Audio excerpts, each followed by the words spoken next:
ठीक गाड़ी के सामने वाइट कलर की एक बलेनो कार थी। गाड़ी के अंदर जो ड्राइवर बैठा था और उसी कार में एक लड़का और बैठा हुआ था। कार से मैं अकेला था। उस वाइट कलर की बलेनो ने जो टक्कर मारी मेरे को, दूसरा लड़का कार के पीछे के गेट से उतरता है। उसने लाल मिर्ची ली और लाल मिर्ची पाउडर मेरी आंखों में डाल दी। तो एक गोली पीछे से आके मेरे सीधे हाथ में लगती है, क्योंकि मेरे को 3 गोलियां लग गई। तो उसने फिर लोड करी, मेरे पीछे पीछे सोनू राठौर आया।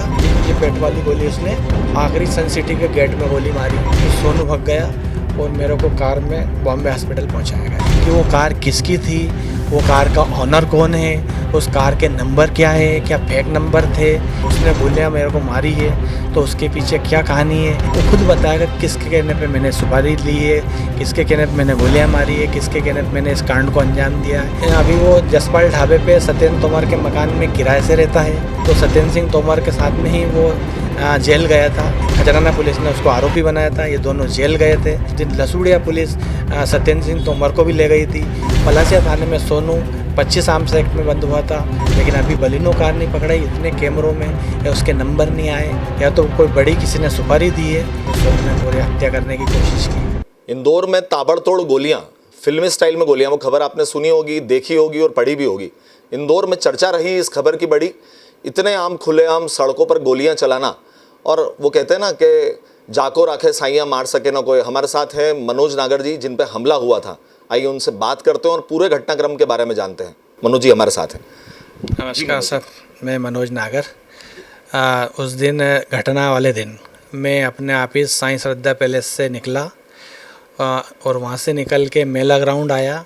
मेला ग्राउंड से सन सिटी जैसे मुड़ेंगे तो मेन चौराहे पे सन सिटी पे जैसे ही मैंने मेरी गाड़ी मोड़ी और गाड़ी मोड़े तो ठीक गाड़ी के सामने वाइट कलर की एक बलेनो कार थी। उस कार ने मेरी गाड़ी को आके एक्सीडेंट करा तो मैं गाड़ी से नीचे उतरा और गाड़ी के अंदर जो ड्राइवर बैठा था और उसी कार में एक लड़का और बैठा हुआ था। अब उसने शीशा ऊपर चढ़ा लिया अपना। आपके साथ मनोज जी उस समय कौन था, या आप अकेले थे उस समय? फॉर्च्यूनर कार से मैं अकेला था, कोई भी नहीं था। मैं ऑफिस से घर के लिए निकला तो ऑफिस से आना ही था, क्योंकि घर जाना था। तो उस टाइम मेरा ना तो कोई स्टाफ था ना ड्राइवर था, मैं खुद अकेला था। अब जैसे ही सन सिटी चौराहे पे मैं आया तो सन सिटी चौराहे पे उस वाइट कलर की बलिनो ने जो टक्कर मारी मेरे को, तो मैं नीचे उतरा। वो नीचे उतर के और मैं उस पर चिल्लाया और उस पर गाली गलौज करने लगा कि मेरी गाड़ी को एक्सीडेंट कर दिया तूने, उतर नीचे साले, मेरी गाड़ी की भरपाई कर तू। और मैं उसके शीशे पे मारने लगा ड्राइवर को। तो 4 से 5 मिनट ऐसा एपिसोड चलता रहा। इसी बीच में उसी कार में एक लड़का और बैठा हुआ था, वो उसी एपिसोड को देख रहा था। वो भी कौन, कितने लोग थे आपके समय, उस समय समक्ष आपके सामने क्या दिखा जब नज़ारा था आपके पास? उस कार में कितने लोग बैठे हुए थे? एक ड्राइवर और एक लड़का और बैठा था, यानी कुल मिला के 2 लोग। तो जो दूसरा लड़का, ये 4-5 मिनट तक ये एपिसोड चला। दूसरा लड़का कार के पीछे के गेट से उतरता है, वो मेरे पास आता है, अंकल जी आपकी गाड़ी में नुकसान हुआ, उसकी हम भरपाई करवा देते हैं, आपको पैसे दे देते हैं। तो मैं थोड़ा नॉर्मल हुआ। इसी बीच में उसने लाल मिर्ची ली और लाल मिर्ची पाउडर मेरी आंखों में डाल दिया। तो मैं तिल में लगाया, मेरे को दिखना बंद हो गया। जैसे ही मेरे को दिखना बंद हुआ, चूँकि भीड़ तो वहाँ लगी हुई थी, उसी टाइम पे वो मिर्ची डालने वाला भाग गया और कार वाला वहीं खड़ा है। भीड़ लगने से वो घबरा गया तो एक बुलेट बॉम्बे हॉस्पिटल तरफ से कोई आम आदमी की आ रही थी, रहवासी जो आने जाने वाले की। तो इसने ताबड़तोड़ उसके ऊपर बुलेट को गाड़ी चढ़ाते हुए उसको नीचे गिराते हुए ये कार वाला भी भाग गया। यहाँ तक भी स्थिति मैं समझ नहीं पाया कि हो क्या रहा है। फिर जैसे ही मैं इधर लेफ्ट रन लेके और मेरी फॉर्च्यूनर के लिए 2 कदम आगे बढ़ता हूँ तो एक गोली पीछे से आके मेरे सीधे हाथ में लगती है। तो मैंने सोचा कोई पटाखा, होली दिवाली चल रही, कोई पटाखा फूटा होगा, मेरे को एहसास नहीं हुआ। फिर एक और गोली आके इधर से लगती है तो खून से मेरा हाथ लथपथ हो जाता है। तो मैं देखता हूँ गोली लग गई, लेकिन गोली किसने मारी है? फिर मैंने जैसे ही इधर देखा तो हेलमेट लगा के शॉर्ट हाइट का सोनू उर्फ विनय राठौर इधर से आता हुआ दिखता है।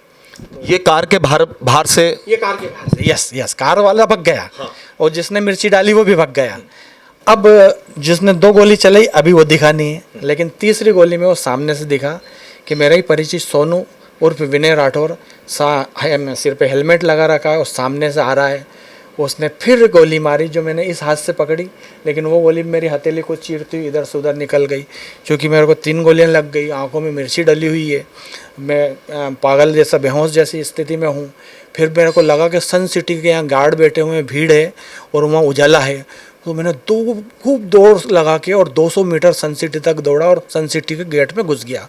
फिर मैंने पीछे मुड़ के देखा तो उसने फिर लोड करी, मेरे पीछे पीछे सोनू राठौर आया और वहाँ आके उसने वो बहुत मैंने पकड़ने की कोशिश करी, लेकिन मेरे पेट में ये जो गोली लगी हुई है, ये आप ऐसे करके देख सकते हैं, ये पेट वाली गोली उसने आखिरी सन सिटी के गेट में गोली मारी। वहाँ चूँकि पुलिस के बहुत सारे रिटायर्ड डिपार्टमेंट के अधिकारी रहते हैं, और भीड़ लगने से फिर सोनू भाग गया और मेरे को कार में बॉम्बे हॉस्पिटल पहुँचाया गया, जहाँ मेरा डॉक्टर ने उचित इलाज करा। आप जिसका सोनू का नाम बता रहे हैं, जो मुख्य आरोपी आप जिसको बताते हैं कि मुख्य आरोपी आपके हिसाब से सोनू है, सोनू की गिरफ्तारी तो फिलहाल हुई नहीं है? सोनू की गिरफ्तारी नहीं हुई है, और मेरे ख्याल से जो बलिनो वाइट कलर की बलिनो है, आज 6-7 दिन हो गए, लेकिन पुलिस इन्वेस्टिगेशन में अभी तक ये भी नहीं आया है कि वो कार किसकी थी, वो कार का ऑनर कौन है, उस कार के नंबर क्या है, क्या फेक नंबर थे, उस कार को किसने किसको दिया है। ये तो स्पष्ट है कि सोनू राठौर जो पिछले विगत 15 सालों से मेरे साथ में बच्चे सरीका रहा, मेरे को बड़ा भाई मानता था, उसने गोलियां मेरे को मारी है। तो उसके पीछे क्या कहानी है, ये पुलिस इन्वेस्टिगेशन में निकल के आएगा। जब सोनू राठौर पकड़ाएगा वो खुद बताएगा किसके कहने पे मैंने सुपारी ली है, किसके कहने पे मैंने गोलियां मारी है, किसके कहने पे मैंने इस कांड को अंजाम दिया है। ये सोनू राठौर के पकड़ाने से सारी स्थिति स्पष्ट होगी। आपकी जानकारी में आपने बताया कि वो लंबे समय से आपके साथ काम कर रहा था, इसके अलावा भी वो प्रॉपर्टी का काम करता था। तो सोनू से कितने वर्षों से आपके संबंध थे? सोनू के कम से कम विगत पिछले 15 वर्षों से मेरे संबंध रहे हैं। तो सोनू मूलतः कहाँ का रहने वाला था? जब आपसे परिचय हुआ, जब वो इंदौर आया, तब कहाँ का रहने वाला था? कुछ आपकी जानकारी में है? उसका मूल कहाँ का था वो? ये पहले से ही प्रॉपर्टी ब्रोकरिंग का चुटमुट प्लॉट बेचने का काम करता था, और जब ये मेरे टच में आया उसी टाइम में ये प्लॉट की दलाली का काम करता था, प्लॉट भिजवाने की दलाली कमीशन का काम करता था। आपको क्या लगता है कि वो किसके दबाव प्रभाव में हो सकता है, या आपकी जानकारी में आया हो, या आपके कभी नॉलेज में रहा हो कि सोनू इस प्रकार की प्रवृत्ति है सोनू की, सोनू ऐसा कर सकता है, ऐसा था कहीं? सोनू की प्रवृत्ति तो ऐसी थी, क्योंकि अभी वो जसपाल ढाबे पे सत्येंद्र तोमर के मकान में किराए से रहता है। तो विगत 2 साल पहले जब इसका अवैध दारू में पकड़ाया था, तो सत्येंद्र सिंह तोमर के साथ में ही वो जेल गया था। उसमें इसका सोनू को पुलिस ने, खजराना पुलिस ने उसको आरोपी बनाया था। ये दोनों जेल गए थे, दोनों 1.5-2 महीने जेल रहे। उसके बाद आए, उसी जब से ही ये उनके मकान में किराए से रह रहा था, जिसका इनने थाने पे वेरिफिकेशन भी नहीं कराया। तो इसी बात को लेके विगत जिस दिन घटना घटी उस दिन लसूड़िया पुलिस सत्येंद्र सिंह तोमर को भी ले गई थी। तो सत्येंद्र सिंह तोमर को पूरी जानकारी है कि इनके रिश्तेदार सोनू के यहाँ कहाँ हैं इंदौर में, सोनू इसके पहले कहाँ रहता था, तपेश्वरी बाग में रहता था। उसका घर का घर था, वो घर बिक गया, कर्जे में चला गया वो, उसके मम्मी पापा भी शांत हो गए। और एक और प्रकरण है जिसमें 3 साल पहले पलासिया थाने में सोनू 25 आर्म्स एक्ट में बंद हुआ था, उसकी जमानत भी सत्येंद्र सिंह तोमर ने उसकी कराई थी। तो ये कुल मिलाकर आप जो बता रहे हैं कि सोनू मुख्य आरोपी है, तो सोनू तक पुलिस अभी पहुंच नहीं पाई है, या सोनू के बारे में पुलिस को जानकारी है या नहीं भी है? आपकी रिपोर्ट में क्या है, आपकी जानकारी में क्या है? मेरे को ऐसा लगता है कि जिस दिन सत्येंद्र तोमर को पुलिस लेके आई थी, 1 दिन रखा या 2 दिन रखा, जो भी रहा, तो सोनू की बहन, 2 बहनें हैं, वो इंदौर में हैं। सोनू के एक चाचा है, वो गौरीनगर में रहते हैं। तो अगर पुलिस प्रॉपर इन्वेस्टिगेशन करेगी तो सोनू तक बिल्कुल पहुंचेगी, या फिर पुलिस का अपना इन्वेस्टिगेशन चालू होगा। लेकिन अभी बलिनो कार नहीं पकड़ाई, इतने कैमरों में या उसके नंबर नहीं आए, तो ये सोचने का विषय है। कुल मिलाकर अगर पुलिस उस बोलेनो कार तक पहुंच सके तो शायद इन बातों की जानकारी आप निकल सकती है, ऐसा कहना चाह रहे हैं आप? बिल्कुल। अगर वाइट कलर की जो बलिनो कार जिसकी चर्चा हो रही है, जिससे उनने मेरे को रोका, एक्सीडेंट करा, अगर वो कार भी अगर अभी तक पकड़ा जाती तो ये तो क्लियर होता कि ये कार किसकी है, इसका ऑनर कौन है, किसने सोनू को कार दी, या जो लड़का वो कार चला रहा था, ड्राइविंग कर रहा था, वो कार कहाँ से लेके आया। तो मेन मुलजिम तक पुलिस पहुँच पाएगी। इसकी तहकीकात करना पुलिस का काम है। नागर जी, हम आपसे ये पूछना चाह रहे हैं कि अभी मूलतः हमें उस घटना के पीछे का कारण पता नहीं है। एक आरोपी का जरूर नाम निकल के आ रहा है सोनू, पर वो भी आपसे जुड़ा हुआ बताया जा रहा है, आप जैसे स्वयं बता रहे हैं। पर उसके घटना के पीछे का मूल कारण क्या था? उसने क्यों हमला करा आप जैसे व्यापारी पर, या उसने ऐसा निर्णय क्यों लिया? पैसे को लेकर ये बातें आ रही हैं, फिरौती को लेकर बातें आ रही हैं, या इस प्रकार की जो बातें आ रही हैं ब्लैकमेलिंग को लेकर या फिरौती को लेकर, बहुत सारी चीज़ें घटनाक्रम धीरे धीरे सामने आ रहे हैं।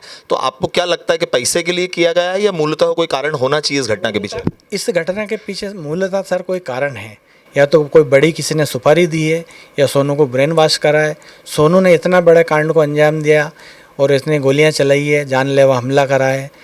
बाबा महाकाल की कृपा से एक नया जीवन मिला है, नहीं तो सोनू ने पूरी हत्या करने की कोशिश की।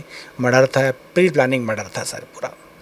आप अब आज की स्थिति में आप क्या चाहते हैं? आप स्वस्थ हैं, आज की स्थिति में आप क्या चाहते हैं पुलिस और प्रशासन से? पुलिस और प्रशासन से आज की स्थिति में ये चाहता हूँ कि बिना दबाव प्रभाव के वो अपना काम करें और मेन मुलजिम तक पहुँचे कि सोनू राठौर जिसके पास में कोई व्यवस्था नहीं है, सोनू राठौर जिसके पास में कोई पैसे की व्यवस्था नहीं है, सोनू राठौर के इतने अच्छे संबंध मनोज नागर से होने के बाद में वो इतना बड़ा प्री प्लानिंग मर्डर का प्लानिंग करता है, तो इसके पीछे मेन अक्यूज्ड कौन है, मेन मुलजिम कौन है, मेन गुनाहगार कौन है, ये काम प्रशासन को मेरे लिए करना चाहिए।